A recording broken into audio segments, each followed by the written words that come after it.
Ethan, please don't make this harder than it already is. Her voice trembled, but her eyes didn't. They were steady, almost rehearsed. Harder. I laughed, though my chest burned. You're telling me you're marrying someone else, Lena? How much harder can it get? She took a step back, clutching her purse like it could protect her. I didn't plan this. Marcus just offered me something stable. A real future. Stable, I repeated. Right, that's the word people use when they sell their hearts. That's not fair, she snapped. You know what I've been through? I'm tired of worrying about rent, about bills, about everything. I just wanted an easier life, I said quietly. And I wasn't enough to give you that. Silence filled the little coffee shop. The place where I first told her I loved her now felt like a courtroom. The hum of the espresso machine sounded like a verdict being read. I do love you, Ethan, she whispered. But love doesn't pay for anything. I can't build a future on dreams. You could have built one with me, I said. We would have made it work. She shook her head. You don't understand, Marcus. He's rich, I finished for her. Powerful. The kind of man who doesn't ask, just takes. Her lips trembled, but she didn't deny it. He takes care of me, she said finally. I stared at her. The same woman who once said she'd rather live poor and happy now sounded like she was reading from a script. And what about me? I asked. Where does that leave us? There is no us, Ethan. Not anymore. Those words cut deeper than I expected. I had imagined anger, tears, maybe a fight, but not this calm, cold ending. So you're just walking away? I said. After everything? She nodded. You'll understand someday. You'll thank me even? You deserve someone who doesn't need to be saved. I laughed again, hollow. You think I wanted to save you? I wanted to be with you. There's a difference. She looked away. Marcus proposed last night. The wedding's next month. A bitter laugh escaped before I could stop it. You've already said yes.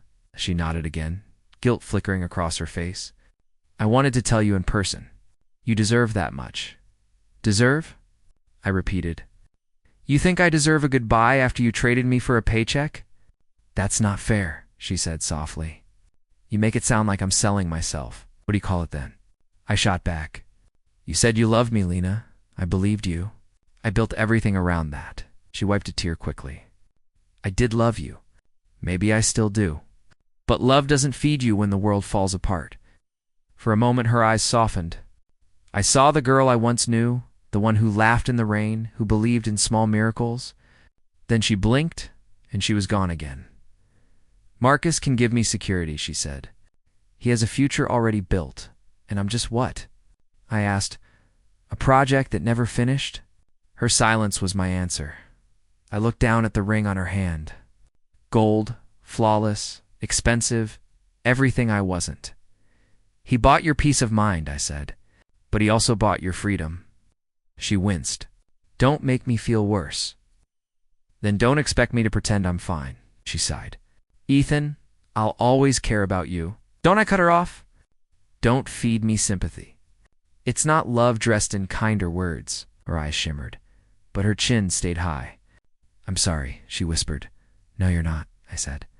You're relieved. She didn't answer.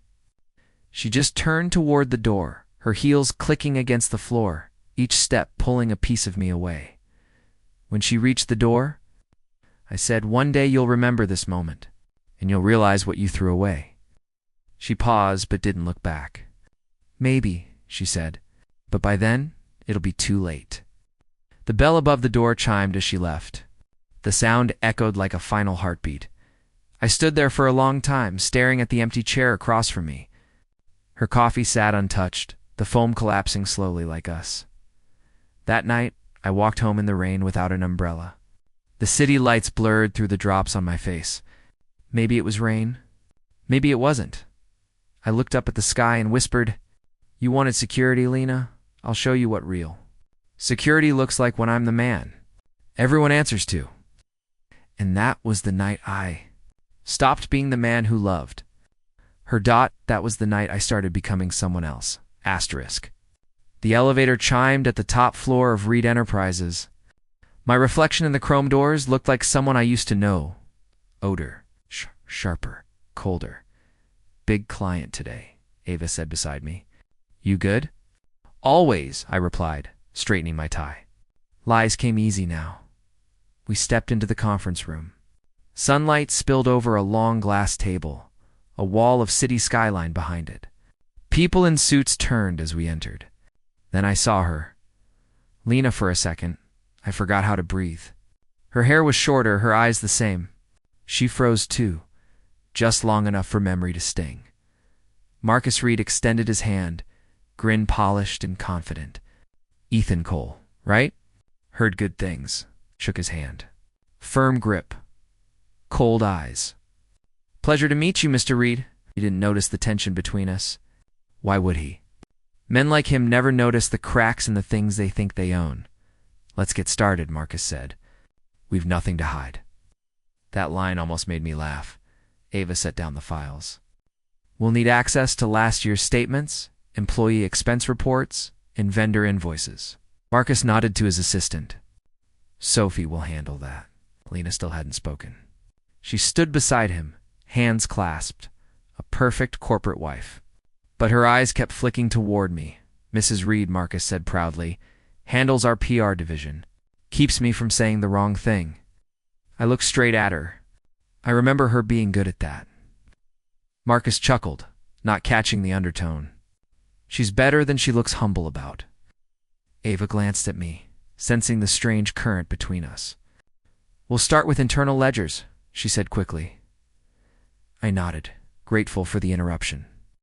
But every number I looked at blurred with the memory of Lena's face from that coffee shop years ago, during a break. Ava leaned close. You're pale. You sure you're okay? Just old ghosts, I muttered. She frowned. That woman. You know her? I did. How well? Well enough to wish I didn't. Marcus re-entered, phone in hand. Sorry. Crisis with our investors. Ethan, maybe you can give me an outside opinion later? Of course, I said. Professional.com, dead inside. As he left, Lena finally spoke. Ethan. I didn't look up from my laptop. Mrs. Reed, please. Let's keep this professional. She flinched. You're angry. I typed another line in silence. She moved closer. I didn't know you'd be assigned here. Neither did I said.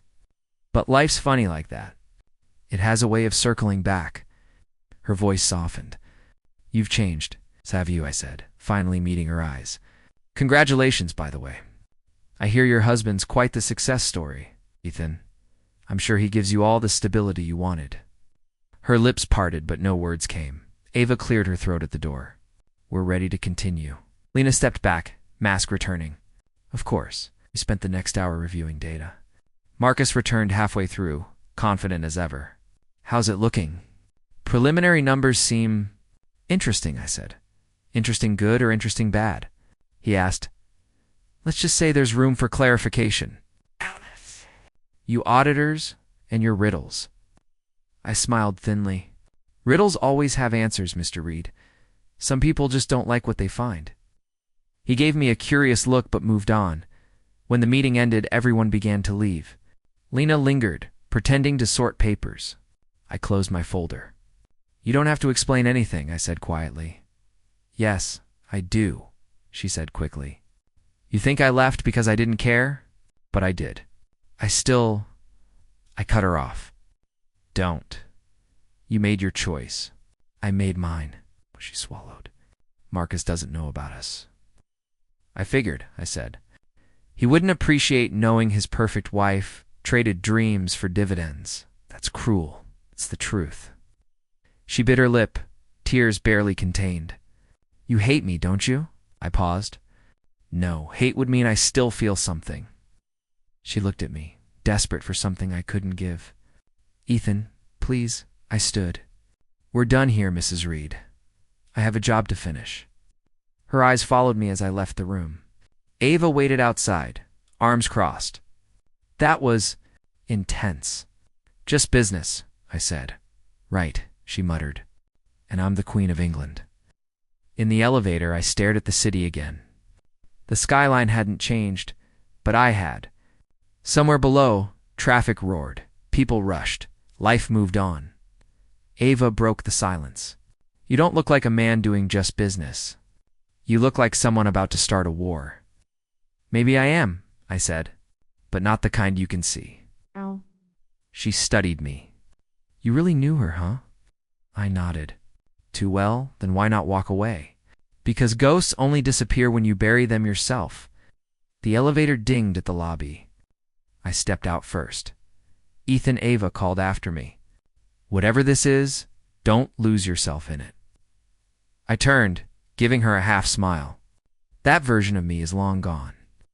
Outside, the wind hit my face, sharp and cold. For the first time in years, I didn't feel broken. I felt something worse dash awake. I whispered to myself, you wanted stability, Lena. Let's see how stable your world really is. As I walked away, I wasn't Ethan the fool anymore. I was Ethan the reckoning. The numbers didn't add up. They looked clean on the surface, but I could smell rot underneath. Hidden debts. Misdirected transfers. Fake vendors. Red Enterprises wasn't just bending rules, they were snapping them. Ava leaned over my desk. You've been staring at that spreadsheet for an hour. I'm not staring, I said. I'm hunting. She frowned. For what? Ghost money, I muttered. Funds that exist on paper but vanish in reality. She raised a brow. You think Marcus is behind it? I think this whole empire is built on smoke. Before she could answer, a soft voice interrupted. Mr. Cole? I looked up. Sophie, the CEO's secretary. She stood at the doorway, hands clasped tightly. Yes. She hesitated. Could we talk privately? Ava glanced at me. I nodded for her to leave us. Once we were alone, Sophie stepped closer. Her eyes darted around the room before she spoke. You should stop digging. I leaned back. That's an interesting thing to say to an auditor. Her voice lowered. People disappear when they ask too many questions here. I studied her. You sound like you're speaking from experience, she swallowed. Just be careful. Not everyone who smiles at you is on your side. Thanks for the warning, I said. But I don't scare easily. She gave me a look that said she wished I did, then slipped out of the office. I sat there, thinking about her words, disappear. The word echoed like a threat. A few hours later, Lena appeared at my door. No knock, just walked in like she owned the place. Ethan, we need to talk. I didn't look up. We already did. This is different. Is it about your husband's creative accounting? I asked. Her eyes widened. You found something. I smiled without warmth. Enough to make the board nervous? She closed the door. Please, you can't go further with this. Can't or shouldn't. Both, she said quickly. Marcus can't know what you're looking for. If he suspects you, then what? I interrupted. He'll make me disappear too. Her silence answered for her. I pushed back from the desk. So it's true, Ethan. Listen to me, she said desperately. This company isn't what it looks like. Marcus, he's dangerous when cornered. I stood facing her. And yet you married him, she flinched. I didn't know how bad it was. No, I said coldly. You just didn't care until the danger came for you? That's not fair. It's the truth. She stepped closer. Please, Ethan, if you expose him, it'll destroy everything. My life, my reputation, your empire, I said. Don't forget that part. Her eyes filled with tears. I'm not protecting Marcus. I'm trying to protect you. From what? The consequences of doing my job? From him. She cried. He's paranoid. He thinks everyone's replaceable. If he finds out you're investigating him, he won't stop until you're ruined or worse. Her fear was real. I could see it trembling in her voice, in the way her hands shook. For a second, I almost pitied her. Almost. You didn't care when you destroyed me, I said quietly. Why should I care now? Her face crumpled. Ethan, don't, I said. You chose this. You traded me for stability, remember? Well, here it is. You're a stable, perfect nightmare. She wiped her eyes. I made a mistake. We all do, I said. Yours just happens to have my name written under the audit report. Please, just. Be careful with what you file.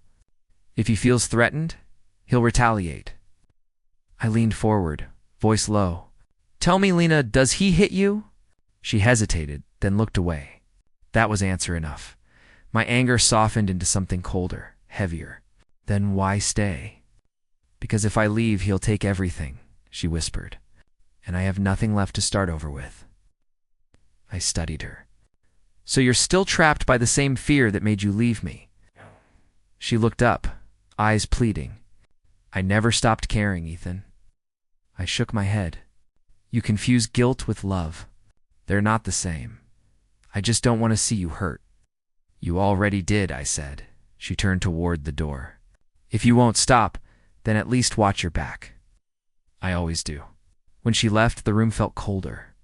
I sat there, staring at the spreadsheets again. The numbers blurred into faces, hers, Marcus's, Sophie's warning. Duty told me to finish the audit. Revenge whispered louder, but under both was something I hadn't felt in years, fear. Because for the first time, I realized this wasn't just about numbers. It was about survival. Asterix, the office was quiet long after everyone left. The city lights bled through the blinds, turning the paperwork into ghosts of old memories. I rubbed my eyes, but the numbers kept swimming into faces. Her face? Still here? Ava's voice broke the silence. Couldn't sleep, I said. Might as well finish the report. She leaned against the doorframe. You've been finishing that report for 3 hours? I like being thorough. You like punishing yourself? She said softly. I looked at her. What makes you think that? The way you look when her name comes up. I didn't answer. Ava sighed. You're not the man who forgives, are you? I smiled faintly. Forgiveness is for people who still feel. She crossed her arms. You're human, Ethan. Don't pretend you're not. Humans bleed, I said. I already did. Ava hesitated. She's still in there, isn't she? Somewhere under all that anger? Anger keeps me steady, I said. It's simpler than love. Ava studied me, like she wanted to argue but knew it wouldn't matter. Just, don't let it eat you alive.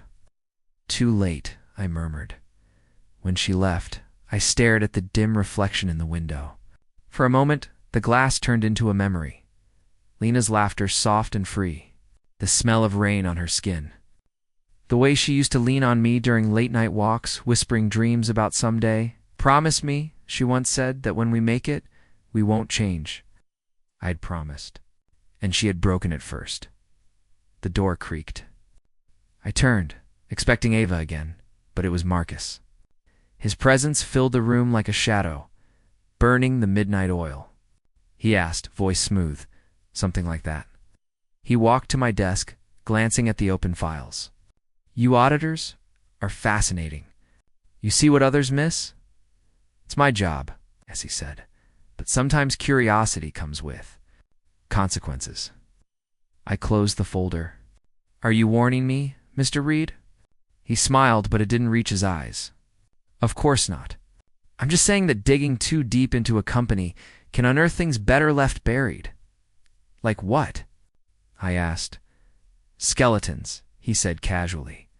And sometimes, the people who dig them up end up joining them. The air thickened. Is that a threat? I asked. A friendly observation, he said, pouring himself a glass of whiskey from my side cabinet like he owned the place. You're good at what you do, Ethan. I respect that. But I also know ambition can be dangerous. I've seen talented men ruin themselves chasing ghosts. Then I'll try not to become one, I said. He smiled again. Good, I like you. Don't make me not like you. He lifted his glass toward me in a mock toast. To transparency, to truth, I replied. He took a sip, eyes locked on mine. Careful, Mr. Cole. Truth is a luxury few can afford.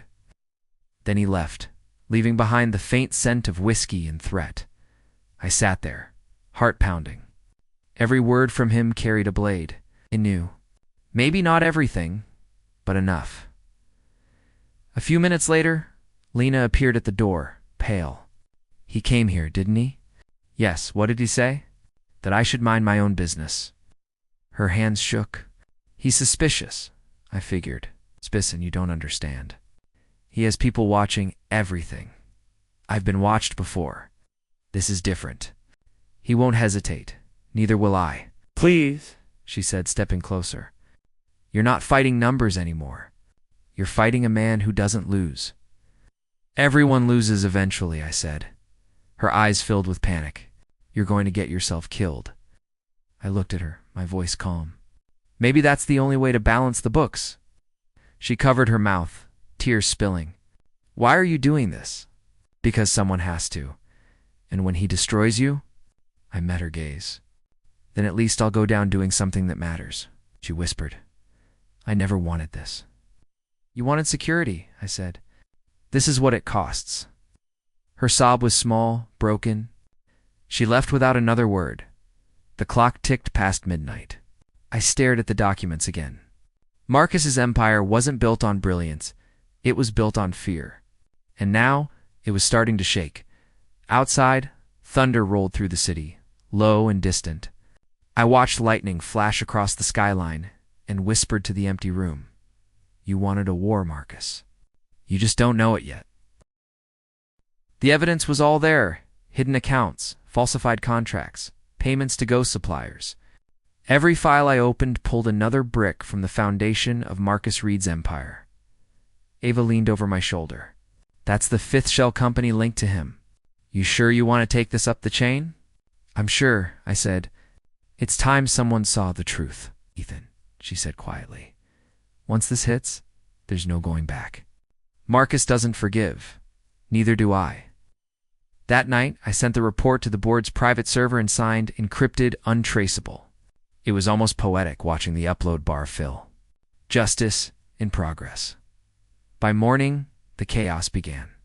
Rumors spread. Board members whispered. Phones rang nonstop. Marcus stormed into the office before noon, rage barely masked behind his polished smile. Cole. He barked.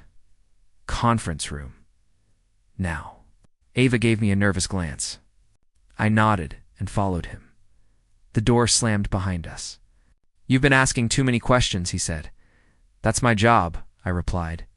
He stepped closer. My company is under investigation. Someone leaked internal data. You wouldn't know anything about that, would you? I met his glare. Should I? He smirked, but his eyes were pure venom. Careful, Ethan. You're useful to me for now. I stayed silent. Let him think he still had control. Later that afternoon, Lena found me in the hallway. Her eyes were red, her voice shaking. You did it, didn't you? I didn't answer. You'll ruin us both, she whispered. You ruined me first, shed. She flinched like I'd struck her. You don't understand. Marcus is losing it. He thinks I leaked the files. He's blaming me. Good, I said coldly. Now you know how it feels to be accused of something you didn't do. This isn't revenge anymore, Ethan. It's suicide. Maybe, but at least I get to choose how it ends. Tears filled her eyes. Please, you don't have to destroy him. I stared at her. Yes, I do. Because he already destroyed everything I used to be, and what's left after this? She cried. When he's gone, when I'm gone, what will you have? Peace, I said simply. She shook her head. No, just emptiness. Then maybe that's what I deserve. The next day, the headlines hit. Reed Enterprises, under fraud investigation. The company froze. Investors fled. Marcus's name became poison overnight. The board called emergency meetings, lawyers whispered in corners, and every smile in the building turned to fear. Marcus stormed through the office like a wounded animal. I watched from my glass room as he cornered Lena near the elevators. You did this. He shouted. You think I don't see it? You've been against me for months. I didn't leak anything. She cried, liar. He grabbed her arm. You wanted my empire for yourself? Marcus, please, you're hurting me. His voice dropped to a growl. You were always weak. I should have never trusted you. I stepped out of my office. Let her go. He turned, eyes wild. Stay out of this, Cole. I said, let her go. For a moment I thought he'd hit me instead. Then he released her and straightened his jacket like nothing happened. You think you've won? You think taking me down makes you better? I don't need to be better, I said. Just right. He laughed bitterly. You're a fool if you believe the truth saves anyone. The world runs on lies. I just played the game better. Then why are you losing now? I asked. He glared, then stormed off. Lena stood trembling. He's going to destroy himself. Good, I said. Saves me the trouble.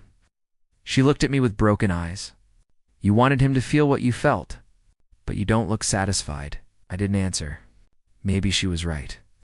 The rush I'd imagined wasn't there, just silence. That evening, I watched the news in my office. Footage showed Marcus leaving his headquarters, surrounded by cameras. He smiled for them, but his eyes were empty. Ava stepped in quietly. They're suspending him pending investigation. You did it, yeah, I said. I did. She hesitated. So, what now? I stared at the screen. Now I see what's left when everything falls. On the broadcast, Lena appeared beside Marcus, her face pale, her smile forced. For the cameras, she still looked like the loyal wife. But I could see the truth in her eyes: fear, regret, and the realization that the man she chose for security only ever loved control. The empire was crumbling, and she was trapped beneath it. I turned off the TV. The silence that followed felt like justice and punishment all at once. Asterisk, the rain came down hard that night, washing the city in gray. I stood under the awning of Reed Enterprises, watching reporters shout questions as police led Marcus Reed out in handcuffs. Flashbulbs lit up his face, pale, furious, humiliated. Ava stood beside me, whispering, "It's over." I wanted to believe her, but when Marcus lifted his head and locked eyes with me through the chaos, I felt nothing. No victory, peace. Just a hollow ache. Cole.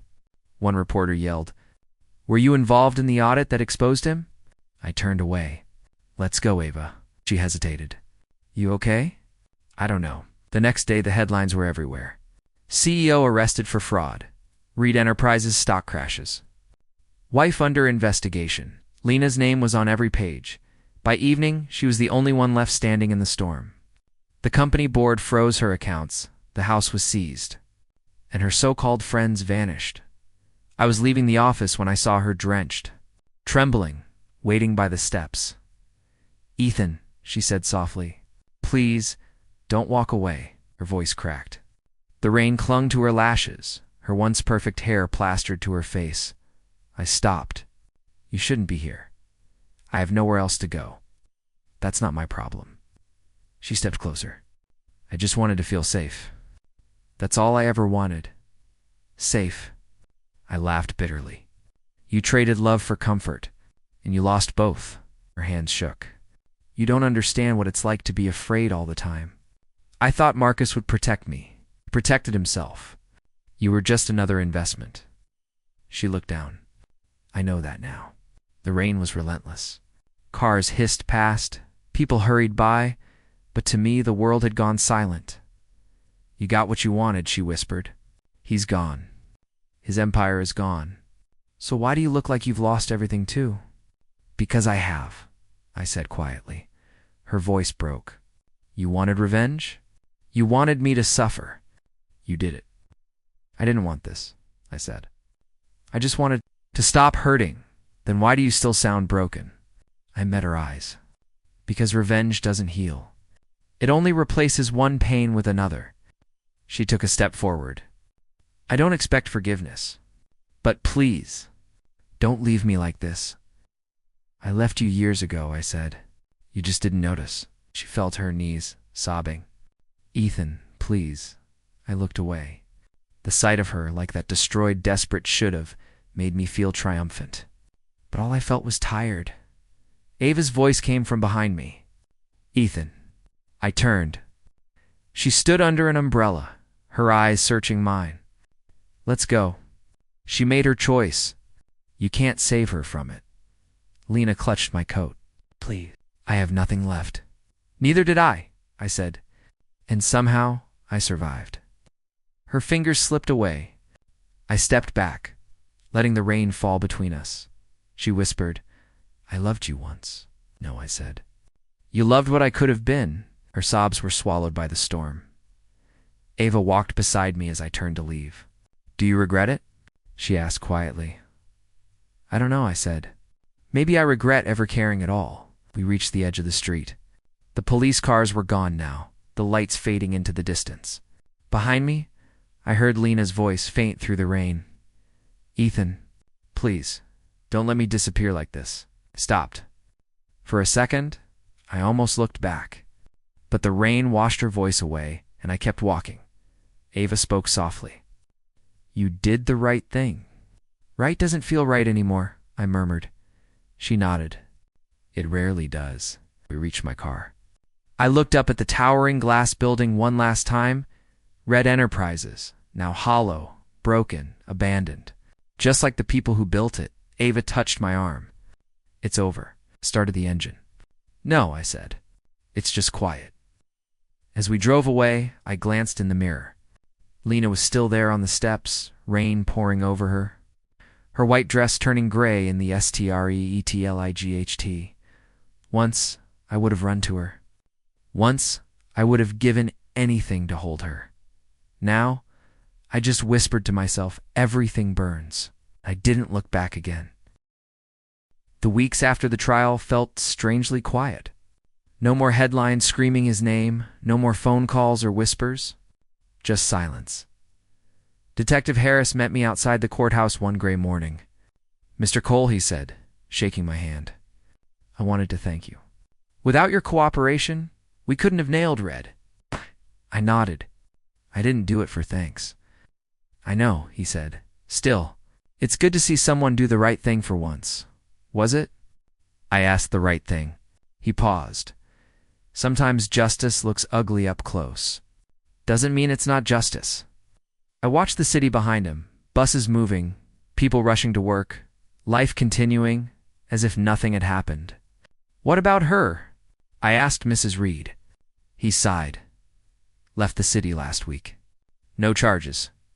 She's starting over somewhere. Starting over. The words echoed in my head like a promise I wasn't sure I believed in. That evening Ava called.